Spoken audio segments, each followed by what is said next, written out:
you have cancer. And I can assure you, as a practicing attending physician, one who's had to deliver this diagnosis more times than I can count. After those words are uttered, there's nothing else that your patient hears. Your patient doesn't hear the stage of the cancer. Your patient doesn't hear the location of the cancer. Your patient doesn't hear treatment options associated with the cancer. All they know is that you just said the word that they never ever wanted to be uttered in their direction, was that they had cancer. And as an internist, like, I'm not a oncologist. I'm not a hematologist oncologist. It's not my specialty.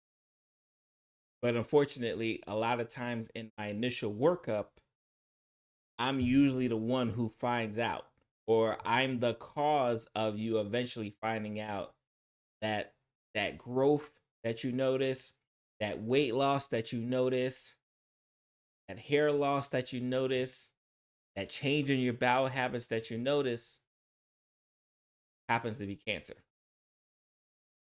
And that's why I believe it's so important for us to be talking preemptively. And I'm an internist thick and thin. I talk about this onus of trying to prevent what you can prevent.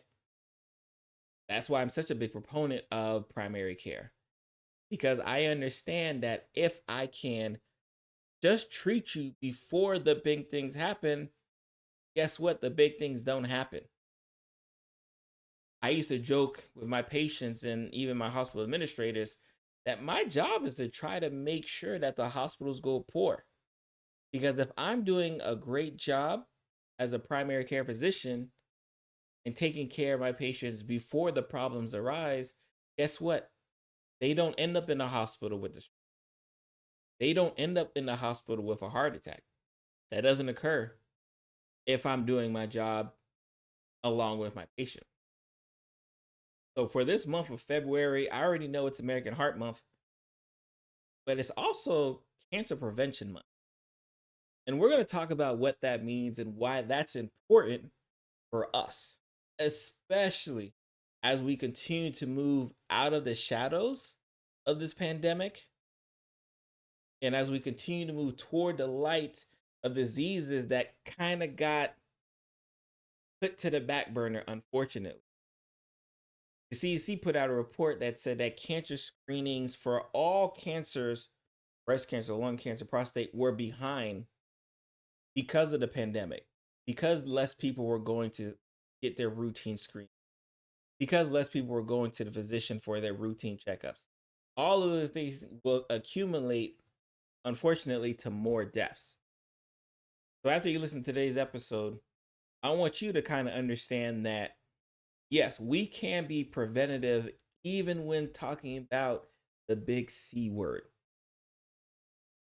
which I know, again, it's tough to even say, because, again, I remember being on the other side, speaking to the patient, and just hearing silence. Like, I was saying words, they weren't comprehending the words I was saying because I said the cancer word.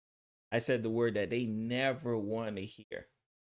One of those reasons why the men don't want it, because that's, if you ask men who don't like going to the doctor, it's not that they're afraid that the doctor's going to hurt them, do something to them. It's because they feel that they would be the one who goes to that doctor and finds out they have brain cancer, stomach cancer, lung cancer. They would be the ones after avoiding it for so long time. So that's why we're going to talk about it today. So what I love doing, especially when we talk about disease or processes or months like this where they're highlighting certain things. Right now, again, we're going to be highlighting cancer prevention. But I like to give some facts, because if we start with the facts and you understand the facts, then it makes more sense why Dr. Barry's on here talking about cancer prevention. So let's go through some facts that I think you should know. In the year 2023, we expect 1.9 million new cases of cancer to be diagnosed. And they're different whether you're a man or woman in terms of which specific one do we expect to occur.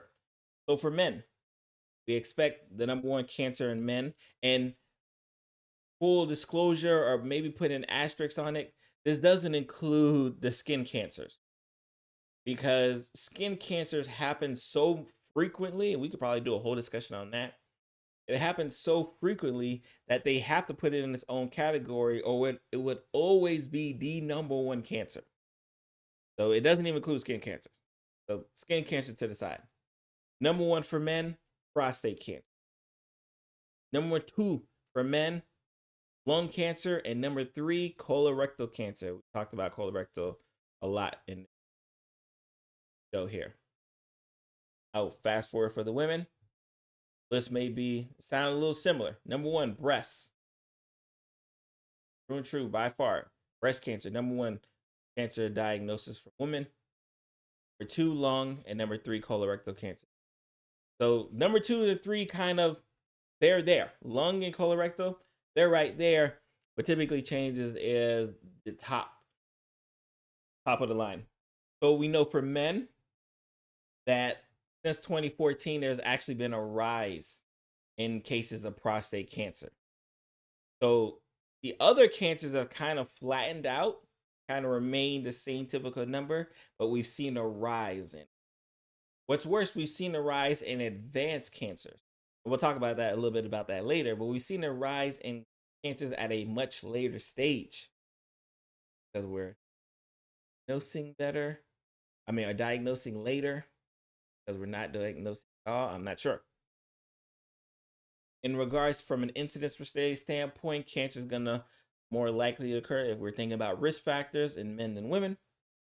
In race, black, uh, black and black men specifically have a higher incidence of cancer all across the board, and that's due to lots of different issues that we've kind of talked ad nauseum here: lack of access, lack of care, to the point that when they do get diagnosed with these cancers, they're typically diagnosed at a later stage, which means what? That their mortality rate is even higher as well. So not only do they have a significant number, right, as far as the increased number of cases in regards to population, but when they are diagnosed, they're diagnosed at a later stage, which means less treatment options. It means they die more, right, which obviously is very sobering here. 1 in 2 men in their lifetime will develop some type of cancer, 1 in 3 women in their lifetime will. Right. So just again, just so you understand, this is something that is of concern and will always continue to be of concern. So again, we talked, right. So that was the importance of just kind of cancer prevention, and really just understanding that if we diagnose it early, we know that the 5-year survival rate, and this is just of any cancer in general, we know that a 5-year survival rate is around 90% if we diagnose it early. But unfortunately, we're not diagnosing it early, not doing our routine checkups. We're not doing our routine, even if we're doing our routine checkups, like some of you are seeing the doctor, going for back hurts, or you're going to the doctor, but you're not doing your routine cancer screenings, because that's a second level. It's one level to just get the regular checkup. It's a whole nother level to get the regular checkup and then go ahead and get the cancer related screening based on age, gender. So lots of different things when we talk about just kind of facts and importance of cancer prevention, if you don't understand how that's important. So let's talk about the healthy habits associated with cancer prevention, right? Because I think that's an important factor here. This is something that you always kind of seen get populated out in terms of diet, in terms of exercise, weight management, right? We know those are different factors: what we're eating, what we're drinking, right? Our physical activity, or more importantly, inactivity, whether we're obese or not. We know those are factors that are associated specifically with certain cancers because of the hormones. Now, I remember I saw someone, I was on one of my social platforms, I think it was TikTok. No, Twitter. And they kind of mentioned how, like, the foods, right? Red meats were causing all of this cancer. But they unfortunately the way it was presented, they made it seem like that's the primary cause. Like, oh my God, get rid of the red meats and the cancer numbers will drop. Now, I'm not here to tell you that maybe an overconsumption of certain types of foods may add to that, especially if there's some chemical at play that plays a factor. I'm not here to tell you that. But I also don't want you running to the hills screaming that I'm never going to eat red meat again because Dr. Pierre said it's causing cancer, because that's not the case, right? It's a multifactorial approach to what we're eating, what we're drinking, right? What we're inhaling. Again, and this is more for the cigarette smokers out there. Again, I've said this all the time. If you want to look at the risk factors associated with any cancer, and I do mean any cancer, if you want to look at the risk factors associated with any cancer, guess what? Smoking's going to be there. Smoking will always be there. It will always be a significant risk factor associated with an increased risk of cancer. Doesn't matter the cancer. So if you don't get anything, decreasing your alcohol intake, decreasing your cigarette smoking to zero, will give you significant benefits in regards to trying to prevent cancer. Because that's what we're here for. We're here to talk about ways you can prevent cancer. And how do you do that, right? Again, you have a well balanced diet. You're eating your fruits, you're eating your vegetables, you're exercising at least 30 minutes, 2 to 3 times a week of vigorous activity a week. 30 minutes. That's all I'm asking for, 3 times a week. Right? Making sure you follow up on your weight management, making sure you're working on trying to um, live the best way that you live in the most healthiest way that you can. Right? So because we know, because when those who are obese do certain level of hormones, which can add to it. Not saying it's a direct cause. Please, before you hit my comments, because you can look at me. I'm not saying it's a direct cause that if you're obese, you're going to get more cancer. That definitely is not the case. But it is a risk factor that you always have to account for, especially for certain related cancers. Because when we say cancer, cancer is this very umbrella term. But there's so many different cancers that we have to be worried about and concerned about that it's never a one size fit all. And I think that could be also true. Like a lot of discussion, especially with the COVID vaccine. Oh, this new technology about this next mRNA vaccine. I don't know. I don't want to take it. But when you ask those same people, hey, would you take a vaccine if you could prevent cancer? They'd run to it. Or their argument is, well, if they can do this with the COVID virus, how come they haven't given us a cancer vaccine? And I always have to answer that you have to be more specific, because which cancer are you talking about? Because the cancer that you're talking about is going to change the type of treatment that they can even offer. So it's understand that, yes, we're going to say cancer prevention and cancer prevention month, but like, yes, I'm talking about colon cancer, I'm talking about lung cancer, I'm talking about breast cancer, I'm talking about prostate cancer, liver, all these different, there's so many different cancers out there. I mean, skin cancer, like making sure you're wearing your sunscreen and making sure you're clothed up well. Like there's so many different types of cancers that we have to watch out for. So we have to be very general in our discussion of trying to prevent it. And again, I talked about just this aspect, especially when we talk about healthy habits, emphasizing regular cancer screenings, regular mammograms, pap smears, colonoscopies, guys, and I'm saying guys, look me in the eye or listen to me.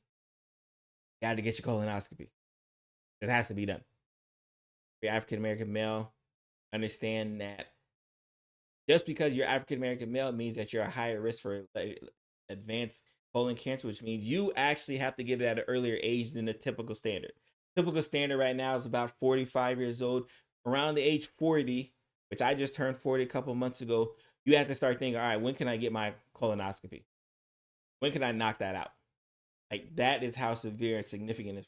And then and that's just if you have no family history. If you have family history, you need to go see that gastroenterologist like yesterday. Right. So that's just again just some healthy habits that we can pick up. And it starts and stops with making sure you're actually screening for it. It starts and stops with making sure you're getting your regular checkups to screen for it. And then when you do, we'll have the discussion with diet. We'll have the discussion with exercise. We'll have the discussion with weight management, because that will come into play. We'll have the discussion with alcohol sensation. We'll have discussion with tobacco sensation. We'll have those discussions, but you can't have those discussions if you don't get your regular checkup. Right? Like, let's think about that.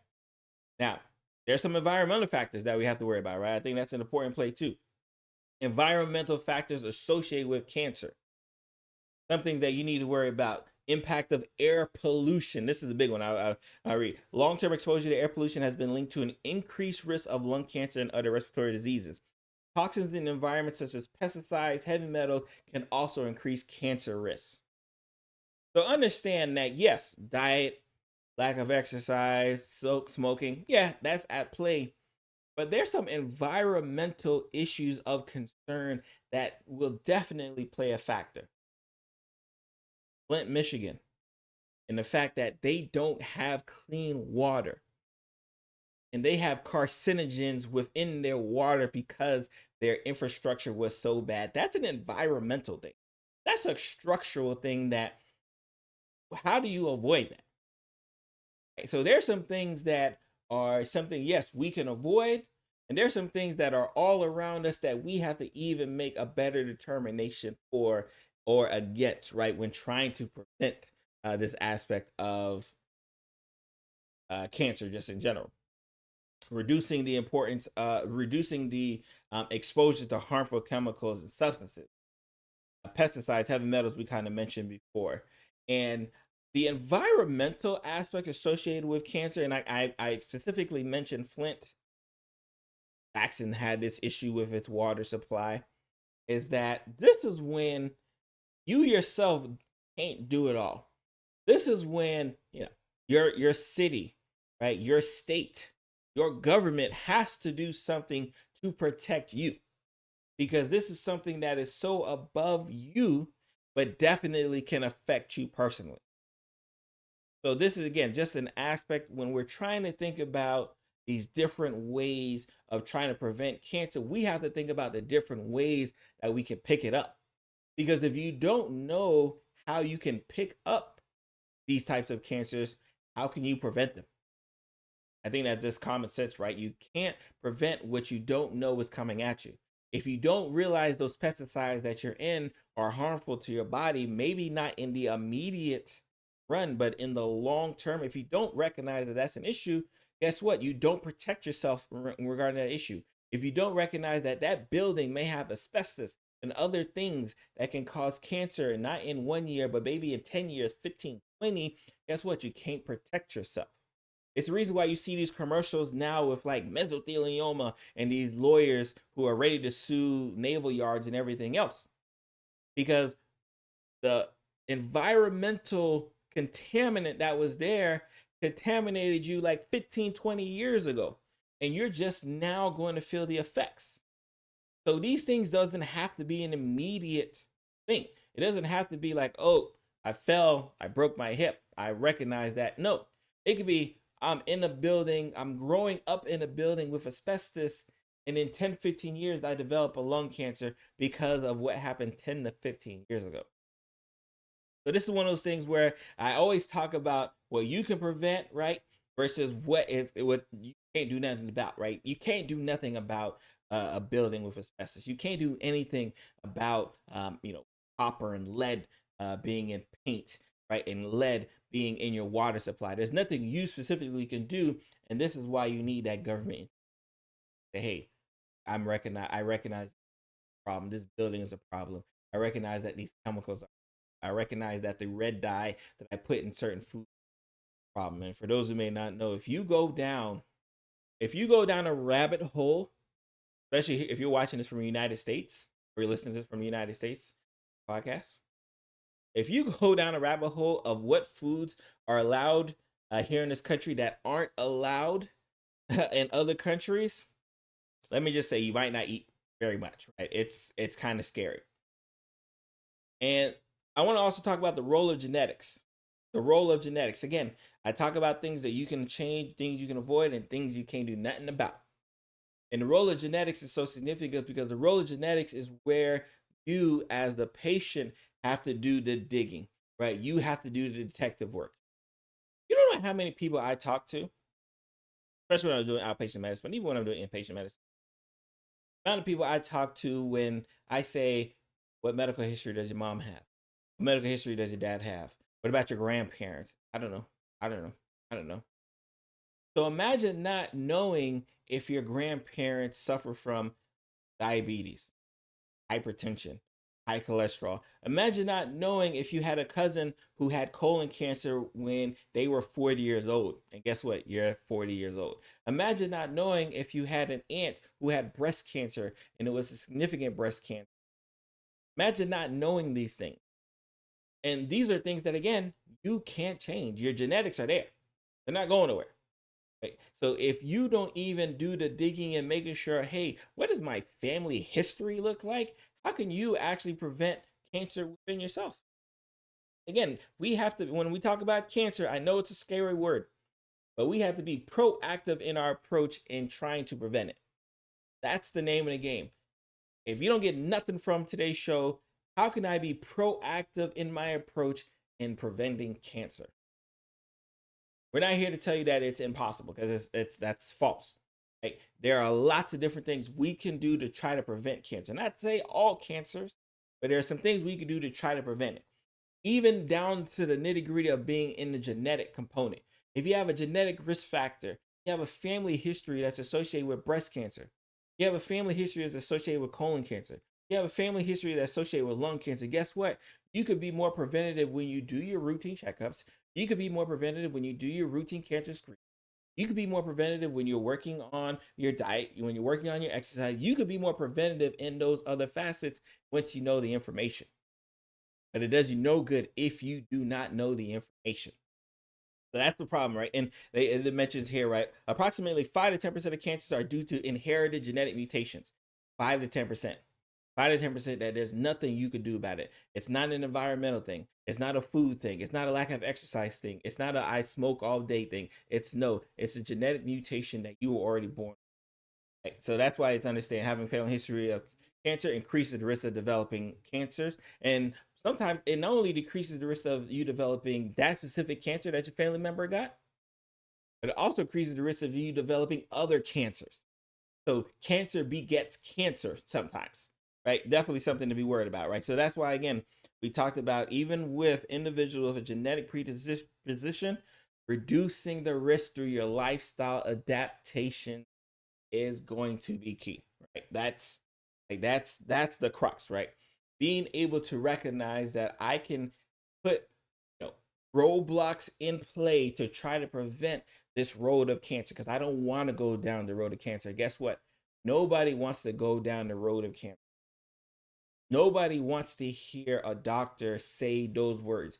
You have cancer. And if you want to do all that you can do, and like I said, you can do all of the things I just mentioned today, they'll get cancer. I understand that. But if you don't do the things that I mentioned today, you got a good chance of running into it. And if you ever want to avoid a conversation like that, because let me tell you, I've been there. Unfortunately, I've had to deliver the bad news. I've had to tell a patient, hey, can you come in the office to see me? And they have to live, for the hour to the days or whatever it takes to get to see me with that anticipation and that anxiety. My God, what is he about to tell me that he won't tell me over the phone? We talk about it all the time. If I call you for your labs, like if I don't call you for your labs, it's a good thing. When I call you, that's a problem. When I call you and say, hey, come see me, you should be worried. So if you want to help avoid that level of anxiety, do the things that you need to do. So again, we'll just wrap up, right? Understanding, yes, it's important. It's important. And cancer prevention is important and it's doable. Two, understanding that yes, there are certain risk factors at play that you can avoid. Smoking, alcohol, exercise, right? Certain things that you can try to change with it. Understanding that going to the doctor, going to your regular checkup, getting your routine cancer screen. Remember, I said it earlier in the show. CDC reports that we are behind because of this pandemic. So we are going to see more cancer deaths continue to rise because less and less people are getting the routine screenings that they need to get. I want to make sure, if anything, listening to this show, They say, you know what? I heard Dr. Barry said we can prevent cancer. These are some of the ways that we can prevent it. I want to do that. So again, yours truly, Dr. Barry here. Remember, subscribe to the YouTube channel. Love our subscribers here. Right, lots of great content for you guys. You are a Patreon member. Hop into the Patreon. Let's have a discussion about this week's episode. Let's talk about what you guys are doing to try to prevent cancer. Your family, not just for yourself, but in your family. What are you doing to continue to spearhead that to that happy and healthier life? Make sure to join the Patreon.com Patreon subscription. And I'm gonna see you guys next week.